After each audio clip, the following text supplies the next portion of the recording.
ശബരിമലയിൽ നടന്നത് ഒരു സാധാരണ കൊള്ളയോ കവർച്ചയോ അല്ല. അതിനപ്പുറത്തേക്ക് രാജ്യാന്തര തലത്തിൽ തന്നെയുള്ള ഒരു മാനം ഈ കേസിലുണ്ട് എന്നുള്ള കാര്യങ്ങൾ ബോധ്യമാവുന്നു. അതിനിടയിലാണ് കോൺഗ്രസിന്റെ പ്രമുഖ നേതാവ് ശ്രീമതി സോണിയാഗാന്ധിയോടൊപ്പം ഉണ്ണികൃഷ്ണൻ പോറ്റി, അതായത് ഈ സ്വർണ്ണക്കൊള്ളയ്ക്ക് പ്രധാന കുറ്റവാളിയായി കണക്കാക്കപ്പെട്ടിട്ടുള്ള ഉണ്ണികൃഷ്ണൻ പോറ്റി ഈ സ്വർണം വാങ്ങിയ വ്യാപാരി വ്യവസായിയുമായിട്ട് ചേർന്ന് സോണിയാഗാന്ധിയുമായിട്ടുള്ള ഒരു ചിത്രം പുറത്തു വരുന്നു. ആ ഘട്ടത്തിൽ ഈ ചിത്രത്തിനെ സംബന്ധിച്ച് എന്തെങ്കിലും സംശയം ഉന്നയിക്കാൻ ആരും തന്നെ തയ്യാറായിരുന്നില്ല. കാരണം ഇതൊക്കെ സ്വാഭാവികമായി പൊതുരംഗത്ത് നിൽക്കുന്ന ആൾക്കാർക്ക് പല ആളുകളും വരികയും ഫോട്ടോ എടുക്കുകയും അത് പ്രസിദ്ധീകരിക്കുകയും ഒക്കെ ചെയ്യുന്നത് ജനാധിപത്യ രാഷ്ട്രീയ സംവിധാനത്തിൽ പതിവുള്ളൊരു കാര്യമാണ്. പക്ഷേ ഈ വ്യവസായിയുടെ വെളിപ്പെടുത്തലും വ്യവസായി SITക്ക് നൽകിയ വിവരങ്ങളും മനസ്സിലായതോടുകൂടി ബഹുമാനപ്പെട്ട രമേശ് ചെന്നിത്തലയും ബഹുമാനപ്പെട്ട നിലവിലെ പ്രതിപക്ഷ നേതാവും പിന്നീട് ആ വാദങ്ങളിൽ നിന്ന് പുറകോട്ട് പോകുന്നതാണ് നമ്മൾ കണ്ടത്. മുഖ്യമന്ത്രി അതിനിടയിൽ തൻ്റെ കാര്യങ്ങളൊക്കെ രക്ഷിക്കാൻ വേണ്ടിയിട്ട്, തൻ്റെ ഭാഗം സംരക്ഷിക്കാൻ വേണ്ടിയിട്ട് ആദ്യം പോയത് സോണിയാഗാന്ധിയുടെ വീട്ടിലേക്കാണ് എന്നൊക്കെയുള്ള പരാമർശങ്ങൾ നടത്തിയിട്ടുണ്ട്. അതൊരു രാഷ്ട്രീയ കസരത്ത് മാത്രമാണ്. എന്നാൽ അതിനപ്പുറത്തേക്ക് ചില മാനങ്ങൾ ഇതിനുണ്ട്. എങ്ങനെയാണ് സ്വർണ്ണക്കള്ളക്കടത്തിന് നേതൃത്വം നൽകിയ മോഷ്ടാവായിട്ടുള്ള ഉണ്ണികൃഷ്ണൻ പോറ്റിയും ആ സ്വർണം വിലക്കെടുത്തു എന്ന് പറയുന്ന വ്യാപാരിയും ഒരുമിച്ച് സോണിയാഗാന്ധിയെ കാണുന്നത്? ഏത് കാലഘട്ടത്തിലാണ് സോണിയാഗാന്ധിയെ അവർ സന്ദർശിക്കുന്നത്? ആരാണ് സോണിയാഗാന്ധിക്ക് അവരെ പരിചയപ്പെടുത്തിയത്? നമ്മളെല്ലാവരും അടൂർ പ്രകാശിന്റെ പേര് ഇതിനോടകം കേട്ടിട്ടുള്ളതാണ്. പക്ഷെ അടൂർ പ്രകാശ് മാത്രമല്ല, പത്തനംതിട്ട MP ആയിട്ടുള്ള ആന്റോ ആന്റണിയും ഇതിനകത്തുണ്ട് എന്ന് പിന്നീട് നമുക്ക് ബോധ്യമായി. ഈ സ്വർണ്ണക്കൊള്ള ആസൂത്രണം നടത്തുന്ന കാലത്താണ്, അതേ സമയത്താണ്, 2017 കാലഘട്ടത്തിലാണ് ഇതേ സംഘം സോണിയാഗാന്ധിയെ സന്ദർശിക്കുന്നത്.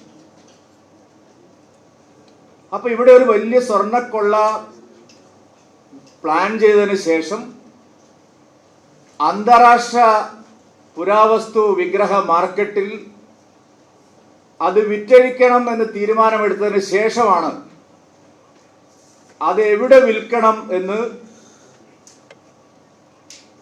ഉള്ള ഉദ്ദേശത്തിൽ ഈ സന്ദർശനങ്ങളെല്ലാം ഉണ്ണികൃഷ്ണൻ പോറ്റിയും വ്യവസായിയും നടത്തിയിട്ടുള്ളത്. അതായത് കേരളത്തിലെ ഗവൺമെന്റിനെ ഉപയോഗിച്ച് ഇവിടുത്തെ ദേവസ്വം വകുപ്പ് മന്ത്രിയെ ഉപയോഗിച്ച് അവരുടെ ദേവസ്വം ബോർഡ് പ്രസിഡന്റുമാരെയും ഉദ്യോഗസ്ഥന്മാരെയും ഉപയോഗിച്ച് ശബരിമലയിലുള്ള മുഴുവൻ അമൂല്യമായിട്ടുള്ള പുരാവസ്തുക്കളും വിഗ്രഹങ്ങൾ തന്നെ നേരിട്ട്, അത് ദ്വാരപാലക ശില്പങ്ങളായാലും വ്യാളിയുടേതായാലും ശിവന്റേതായാലും ഗോളകയായാലും അതിനപ്പുറത്തിന് വരാനിരിക്കുന്ന കാര്യങ്ങളായാലും അതിന് കേവലമായ സ്വർണത്തിന്റെ വില മാത്രമല്ല, അമൂല്യമായിട്ടുള്ളതാണ്. വില മതിക്കാൻ കഴിയാത്ത വിഗ്രഹങ്ങളും പുരാവസ്തുക്കളുമാണ് ശബരിമലയിൽ നിന്ന് കവർച്ച ചെയ്യപ്പെട്ടത് എന്ന് കൃത്യമായും ഇപ്പോൾ ബോധ്യമായിരിക്കാം. അപ്പോഴാണ് ആളുകൾ എന്തിനായിരിക്കണം അവര് പിണറായി വിജയനെയും കടകംപള്ളി സുരേന്ദ്രനെയും മാത്രമല്ല സ്വാധീനിക്കേണ്ടത്, സോണിയാഗാന്ധിയുടെ അടുത്തേക്ക് എന്തിനായിരിക്കണം അവർ പോവേണ്ടത് എന്നുള്ള ന്യായമായ സംശയം ഉയരുന്നു. സംശയം ബലപ്പെടാൻ കാരണം ബഹുമാനപ്പെട്ട രമേശ് ചെന്നിത്തലയുടെയും ബഹുമാനപ്പെട്ട VD സതീശന്റെയും മലക്കം മറിച്ചിൽ കൂടി കാണുമ്പോഴാണ്.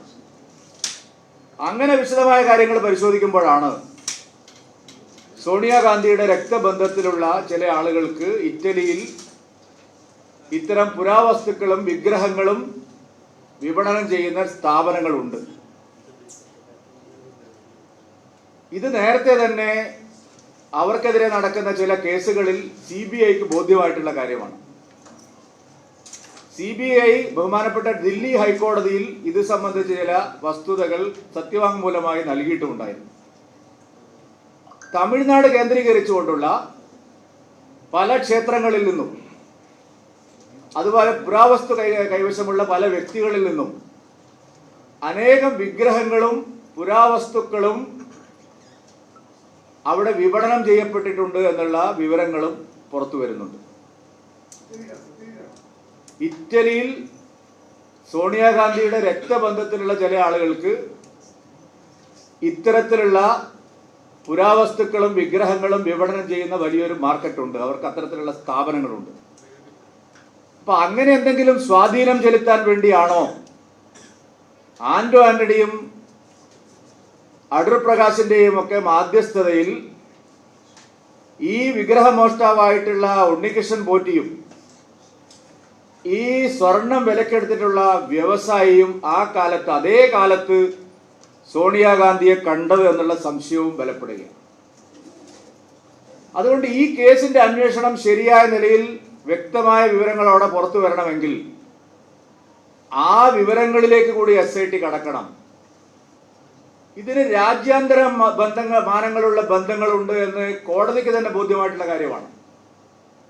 കുപ്രസിദ്ധരായിട്ടുള്ള അന്താരാഷ്ട്ര വിഗ്രഹ കള്ളക്കടത്തുകാരുമായി മോഷ്ടാക്കളുമായി സാമ്യമുള്ള സംഭവമാണോ നടന്നിരിക്കുന്നത് എന്ന് ചോദിച്ചത് കേരളത്തിലെ രാഷ്ട്രീയ പ്രവർത്തകരോ മാധ്യമ സുഹൃത്തുക്കളോ അല്ല. ആ ചോദ്യം നേരെ ചൊവ്വേ ചോദിച്ചത് ബഹുമാനപ്പെട്ട കേരള ഹൈക്കോടതിയാണ്. ചില വിഗ്രഹ മോഷ്ടാക്കളുടെ പേരുകൾ തന്നെ സൂചിപ്പിച്ചുകൊണ്ടാണ് ബഹുമാനപ്പെട്ട കേരള ഹൈക്കോടതി ആ ചോദ്യം ഉന്നയിച്ചത്. ഇപ്പോൾ രമേശ് ചെന്നിത്തലയുടെ സുഹൃത്തായിട്ടുള്ള വ്യവസായി വെളിപ്പെടുത്തിയതും അതുതന്നെയാണ്. ഇതൊരു സ്വർണ്ണ മോഷണം മാത്രമല്ല, ഇത് അന്താരാഷ്ട്ര മാർക്കറ്റിൽ ചെന്നിത്തലയാവട്ടെ അതിന്റെ ഒരു മതിപ്പ് വിലയും കൂടെ പറയുകയുണ്ടായി.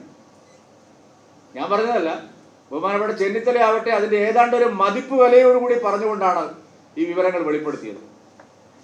സംശയം ആ വഴിക്കും പോവേണ്ടതായിട്ടുണ്ട്. അതുകൊണ്ടാണ് ഞങ്ങൾ പറഞ്ഞത് ഈ അന്വേഷണം കേരള പോലീസ് അന്വേഷിച്ചാൽ മതിയാവില്ല, കേന്ദ്ര ഏജൻസികൾ അന്വേഷിക്കണം. രാജ്യാന്തര തലത്തിലുള്ള ബന്ധങ്ങൾ അന്വേഷിക്കാൻ കഴിയുന്ന ഏജൻസികൾ അന്വേഷിക്കണം. അത്തരം സ്ഥാപനങ്ങളിലേക്കും അത്തരം ഉന്നത വ്യക്തികളിലേക്കും പോകുന്ന ഒരു അന്വേഷണം ആവശ്യമുണ്ട്.